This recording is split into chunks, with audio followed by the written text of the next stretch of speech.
Jacques, what kind of leader do we need in this country today? So you've got to sit back. Kom ons sit gou terug. And then let's quickly discuss. But it is hinging on the fact of my verduideliking van leierskap. People like a bold leader.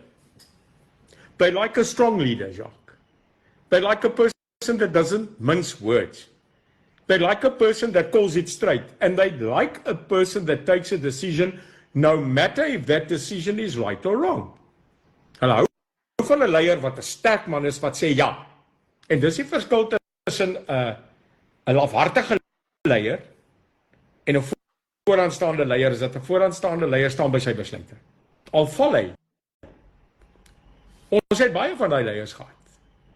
Ons het hulle nie.